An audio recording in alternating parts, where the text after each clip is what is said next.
right, welcome in everybody. Thank you guys for joining us today. I will go ahead and let Terry and Rachel take it away.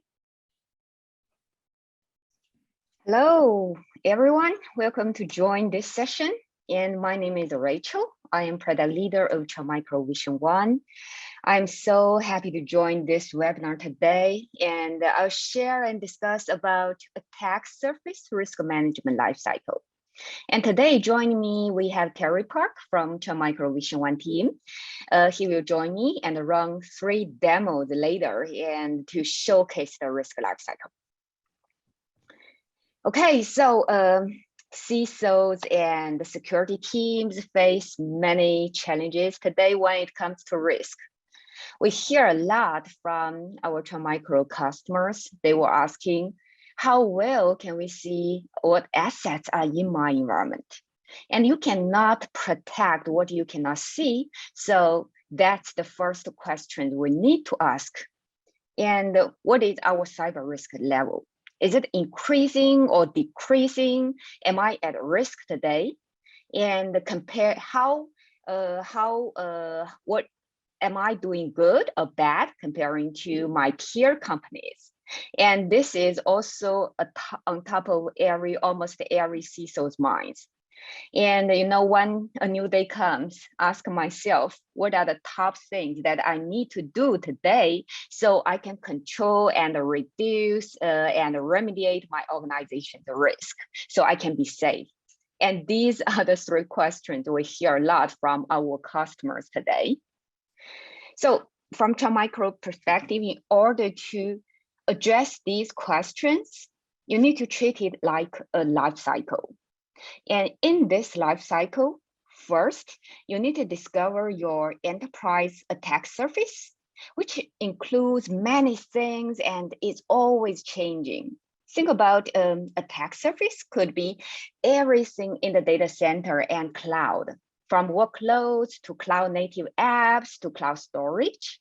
And wherever your users are, they could be in the office, remote working, coffee shops, anywhere, and whatever they are doing, they can access emails or accessing SaaS-based applications in the cloud and their laptop or phone, anything.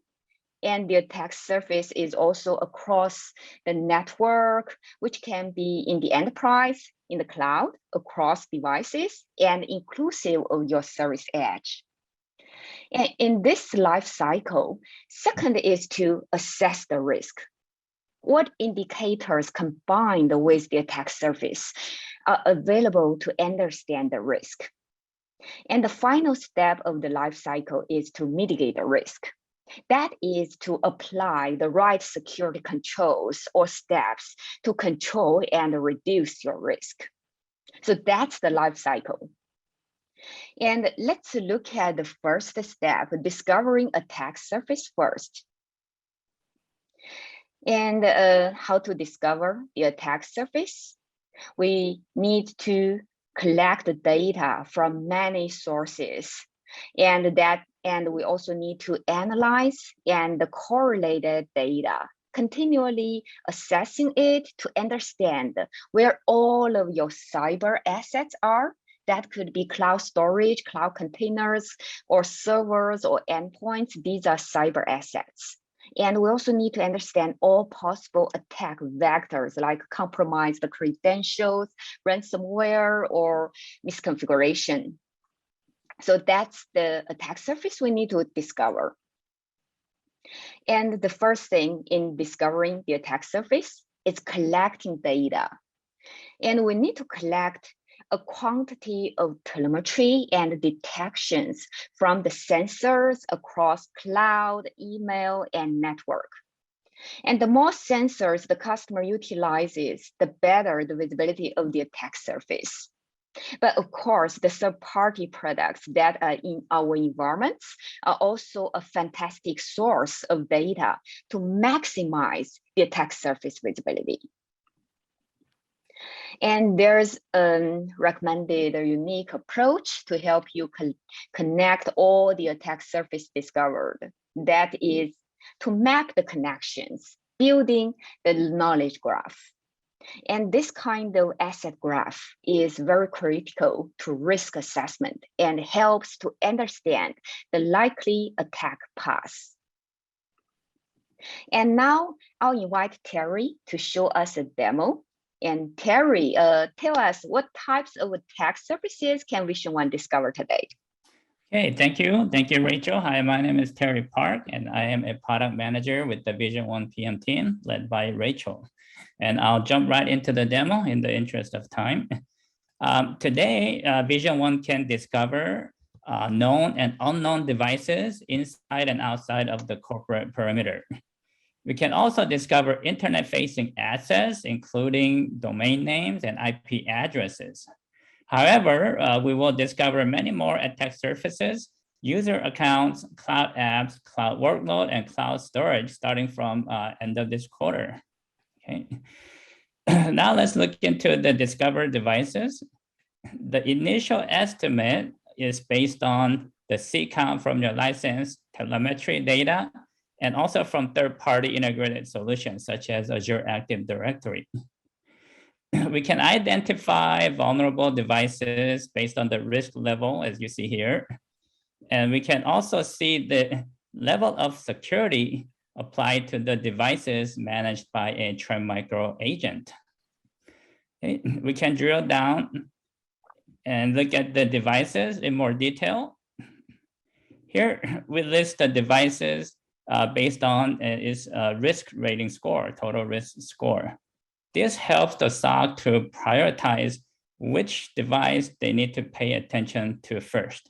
Okay. And also, every step of the user interface, we encourage the user to connect more data sources.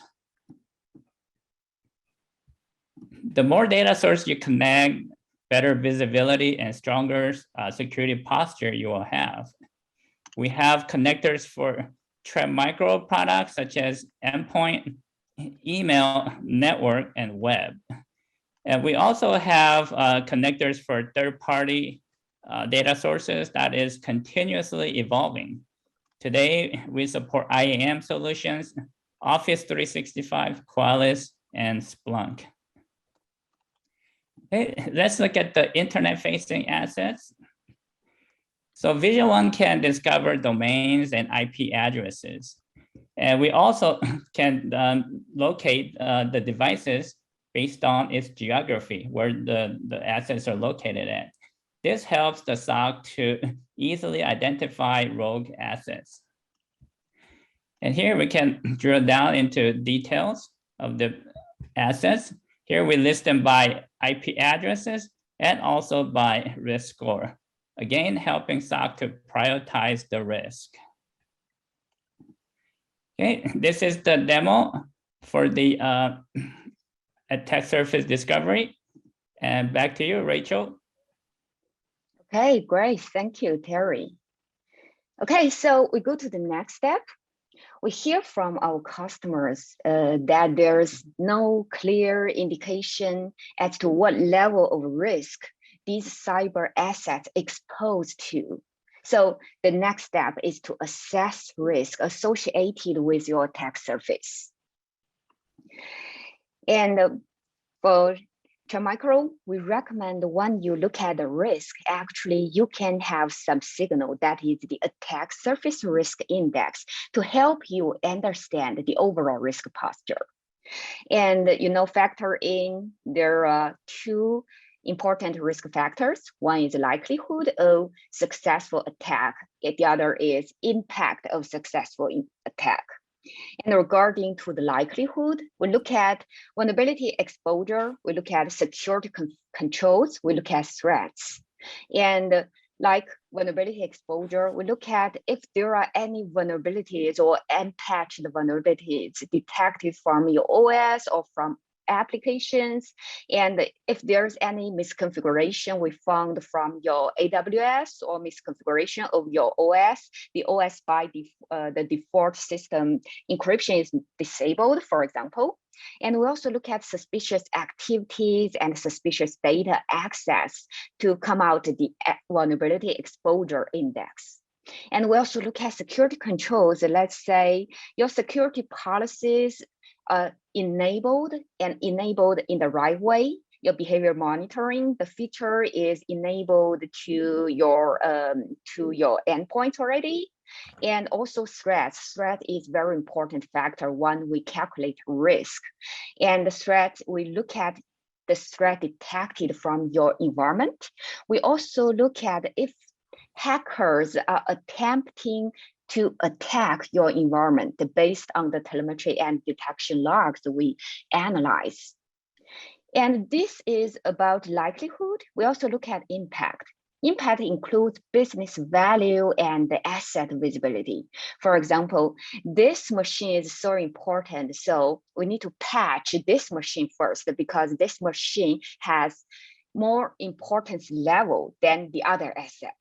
And also about asset visibility, that is, we can see more known and unknown assets in your environment. So we have better asset attack surface visibility in your environment. And that is the impact to the risk index in this environment. So overall, this is how we look at the risk for our customers. And then we will do another demo. And Terry, can you show us how we present risk index and help our customers understand their risk posture? Yes, thank you, Rachel. So this is the landing page of the executive dashboard. And here we provide an overall risk index score to the CISO. The risk index score is a comprehensive score based on the dynamic assessment of the risk factors, including exposure, attack risk, and security configuration. We also enable the CISO to compare the risk score over time and also compare against other companies similar in size, in similar region, and also in the same industry, as you can see here. And this is the type of information that C-level and board are interested in seeing. And it also provides a very good way for the CISO to communicate his team's effort and the results. Next, we'll move on to the exposure overview. Exposure index helps us to understand the severity of threats and the likelihood of them being exploited. The exposure index score is based on factors including unpatched vulnerabilities and system configuration today. But in the near future, we will add additional factors such as activity and behaviors. And here we provide many insightful widgets, including total number of CVEs detected in the environment, mean time to patch, average unpatched time, and also CVE density. This is average number of CVEs per endpoint detected in the environment. We can drill down into the details. And here we list the device along with the number of CVEs detected. And here, once again, we help SOC prioritize the risk based on the total number of CVEs detected per endpoint. We'll move on to the attack overview. Attack index helps understand the severity of attack in the organization. And attack index score is based on number of known detections, number of assets impacted, and also the severity of threats defined by Trend Micro's threat experts. And here we also provide many insightful widgets. We can break down the attack based on the attack phase and list the cyber threats detected based on the attack intensity score. We also provide detection by attack type, such as ransomware, malware, or phishing, detections by protection layer, including email, endpoint, network. Okay, we can move on to the security configuration. Here we provide visibility into endpoint protection and endpoint sensor deployment in the environment.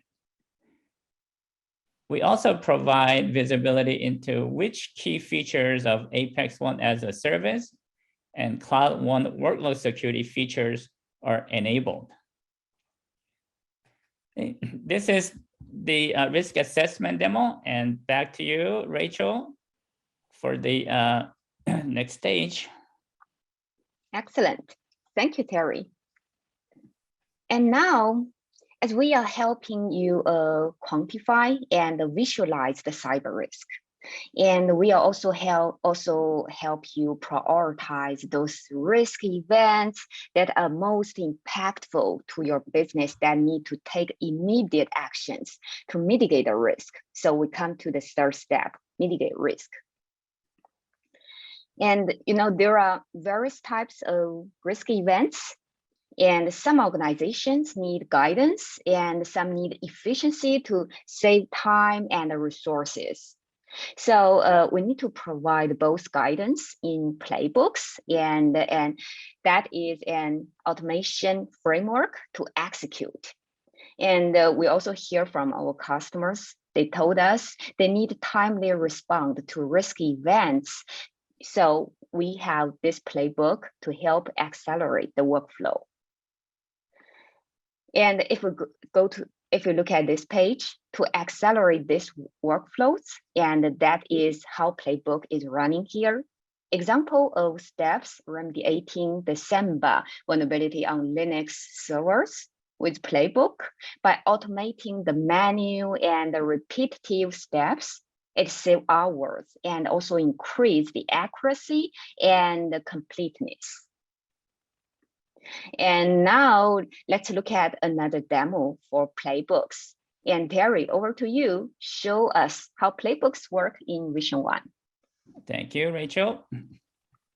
Okay, today we provide 2 vulnerability assessment playbooks and 1 custom script playbook. These are templates, by the way. But in the starting from Q2 this quarter, we will add many more playbook templates. And we will also provide ability to create your own playbook from scratch without using any templates. Okay, so let's look into the Samba vulnerability assessment template. Here, you can edit the workflow to make it customized for your environment. Okay. Here you can configure the playbook. And once you have configured the template and created your own playbook, you can manually run the playbook. So today you can only do the manual execution, but in the near future, you'll be able to automatically run the playbook based on specific events. Okay. After you run the playbook, you can check the execution result here. Okay.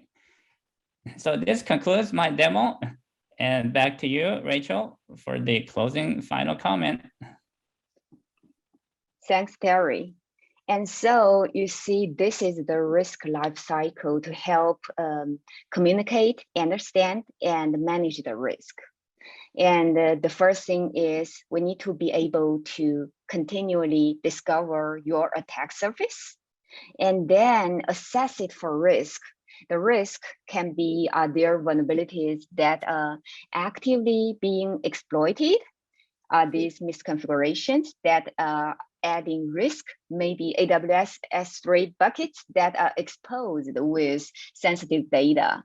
And you need to be able to assess how that is changing over time, and which is why we have introduced our cyber risk index, like what Terry just demoed. And that is a single score that enables organizations to benchmark themselves over time against the internal and the industry levels, and also better understand how your risk and security posture is changing over time. And the final step managing your risk posture is mitigation. Prioritize the mitigation plans and apply the right security controls. So overall, this is an ongoing cycle, continuously happening because the attack surface is always changing. So that concludes our presentation. I think Terry will look at the Q&A, the questions. And for everyone, if you have questions, please type into the Q&A and we will pick from there and to answer. Okay, the first question is from Daniel. In Apex 1, is there an isolate endpoint function? And the answer is yes, it is available in the Vision 1 under the XDR app. So with the XDR app, we can lay out the attack chain, and we provide an option to isolate endpoint. And the second question from Daniel is, can playbooks be set to execute automatically if certain criteria is detected in the environment? The answer is no, not today. So today, we can only manually run the playbooks, but in the near future, okay, very soon, we will provide ability to execute the playbook automatically, like you said, if there's a certain criteria detected in the environment. So that feature is coming soon. Okay. And I see another one coming that is from Ronnie. And can you talk a bit about Splunk integration? Is Splunk a source for Vision 1 or does Vision 1 feed into a Splunk dashboard? And I can take that one.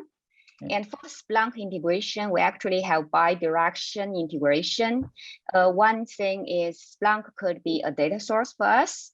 And if you have a Splunk app installed and that Splunk app, that is Trend Micro has published the Splunk app in the Splunk marketplace, and we could collect some third-party web gateway logs and third-party firewall logs. And then we can ingest the Splunk data and into our Vision 1 to do the log analysis and do the risk calculation. So it is kind of via Splunk app, we could collect your third-party firewall or third-party web gateway logs and to do the risk calculation in Vision 1. That is as source. And another way is if we generate any alert from Vision 1, we could also pull the alert into Splunk and show in your Splunk dashboard. That answers that question, Splunk integration. Okay, and the next question, will we eventually be able to zero into items in the widgets shown in the tech overview page? And the answer is yes, absolutely. So this is work in progress right now. So soon, our plan is to provide ability to zero into, the actual attacks or threats that are detected, that are displayed in the attack overview page, and provide you the ability to drill down into the details. Okay, so the answer is yeah, that is on the roadmap. Okay, do we have any other questions or comments?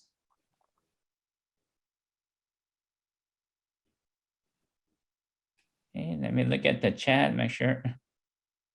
Yep, no questions in the chat.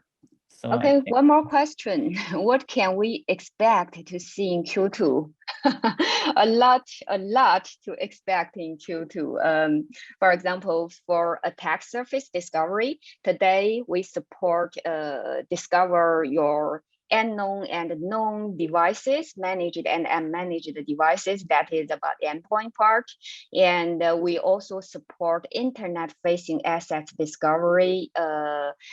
I think we released the preview from April 26th, and that is to help you discover external facing IPs and domains. And if you look at the console, you can start that feature to have a try. And also in Q2, we will also add another type of attack surface that is the user accounts. We will help you discover the user accounts based on, for example, your Active Directory data, based on XDR telemetry data, and based on other native sensors and third-party integration data to add some user account infrastructure, user account attack surface. And that is Q2. Of course, in Q3, we will also add more cloud infrastructure discovery. And about the risk assessment, as we adding the user account to account attack surface, so we will be also adding user account risk assessment. And we also enhancing our vulnerability prioritization feature by adding integration support with Tenable. So you can import, currently we already support Qualys, and you can import your Qualys data into Vision One, and Vision One could help you prioritize the vulnerability risk. And in Q2, and we will support Tenable, and you can also try that feature later.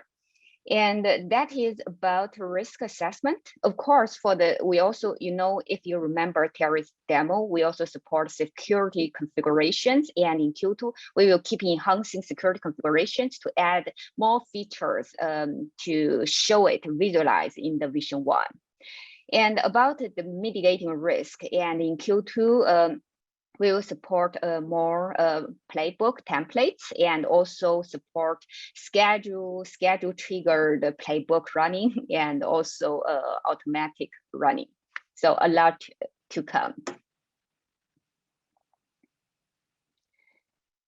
I see the last question, workload integration tipping point. These are Cloud One workload security or tipping point. These are already supported data sources today. And what could be expected in the future is we will analyze more and more data from, for example, from tipping point. We can discover and manage the device, because tipping point is kind of network sensor. We can discover and manage the device from network sensor. And workload integration, that is also, yes, today we already support Cloud One workload security as a data source. And later we will also support more about workload, and for example, discover cloud workload and manage it and manage.